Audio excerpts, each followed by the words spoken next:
राधे राधे दोस्तों। तो कार्तिक मास में 365 बाती का जो दीपदान होता है वो बहुत ही ज़्यादा महत्व रखता है। और लास्ट के जो 4-5 दिन होते हैं, जैसे एकादशी से हम लोग ये दीपदान कर सकते हैं।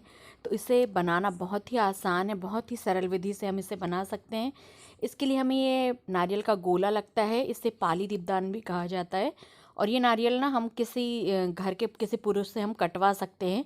सीधा खड़ा नारियल देखिए जिस तरह से ये कटा हुआ है। और यहाँ पे मैंने ली हुई है बाती, जो कलावा होता है ना वो लिया हुआ है। तो कलावा भी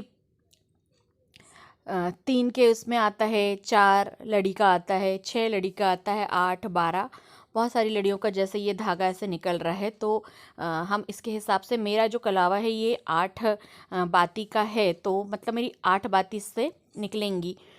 तो हम इस तरीके से इसे जोड़ सकते हैं कि जैसे 365 में हम जब भाग देंगे तो हम 8 का भाग दे के और निकाल सकते हैं और डिवाइड मतलब हम कर सकते हैं। तो बहुत ही सरल है ये बनाना। मैं आगे आप लोगों को बता रही हूँ कि किस तरीके से। और देखिए जैसे मैंने मोड़ी हूँ तो ये 2 बार मुड़ रहा है, मतलब एक तरफ इस साइड और पीछे साइड, तो 2 साइड हो रहा है ये। तो 8 का ये डबल हो जाएगा, मतलब कि 16 हो जाएगा।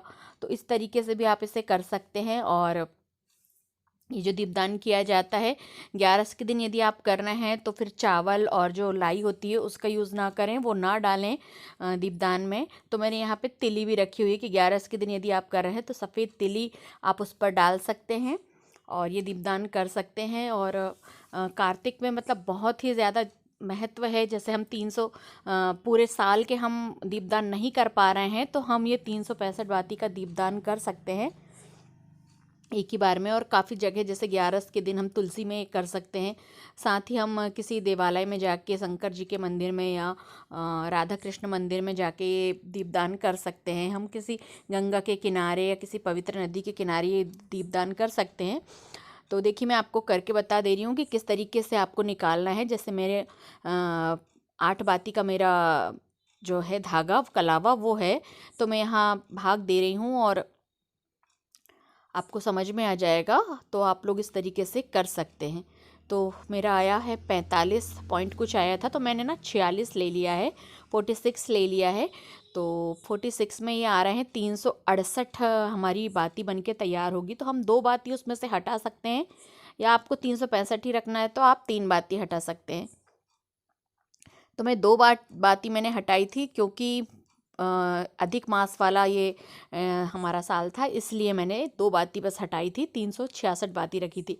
अब देखिए मैंने जो करी हूँ उसमें 22 आया, तो हम 22 ना लेके 23 ले लेंगे, क्योंकि 22 से थोड़ा सा ज़्यादा वो दिखा रहा था, तो मैंने 23 गुणित 16 कर दी हूँ। 8 को जब हम डबल करेंगे तो वो 16 हो जाएगा। तो देखिए इसमें भी 368 ही आ रहा है, तो इससे आप समझ सकते हैं। तो मैंने ना 23 बार ही बस लपेटी हूँ अपने धागे को, और मेरी ये 365 बाती तैयार हो गई है। तो इतना लंबा ये धागा लपेटी हूँ, इसे हम बीच से काट लेंगे तो ये पूरी 366 बाती, मतलब मेरी 368 बाती बन के तैयार हुई थी। तो मैंने उसमें से 2 बाती हटा ली, और वही 2 बाती को मैंने ना इसमें बांध दी हूँ, जिससे कि इसके धागे खसके ना। तो आपको थोड़ा समझ में आ गया होगा, इसलिए मैंने आप लोगों को करके दिखाया है कि मैंने इस तरीके से किया है।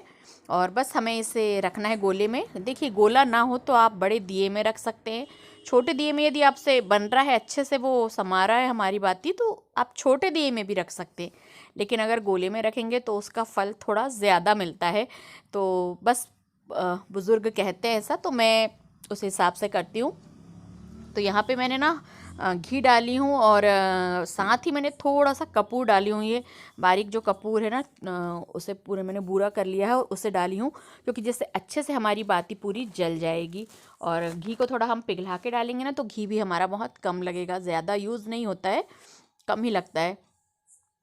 तो बस घी को गर्म करके और हम इसमें डाल लेंगे, और फिर इसके ऊपर हम लाई वगैरह डाल सकते हैं। लाई बतासे का कार्तिक के महीने में बहुत ज़्यादा महत्व होता है। लेकिन 11 के दिन यदि कर रहे हैं तो लाई बता और चावल इसमें ना डालें, इसमें तिली डालें। तो बस मैंने ऐसे ये कपूर को इस पर बुरक लिया है, और उसके बाद घी डाल देंगे। और जब भी हमें दीपदान करना है, तो जहाँ भी करना है तो हम वहाँ पे दीपदान कर सकते हैं। बहुत ही आसान है इसे बनाना। आप लोग ध्यान से समझ के इसे करिए और जितना कलावे में आपकी जितनी बाती हैं उसके हिसाब से आपको डिवाइड करना है, मल्टीप्लाई करना है। तो मुझे लगता है कि आप लोग समझ गए होंगे।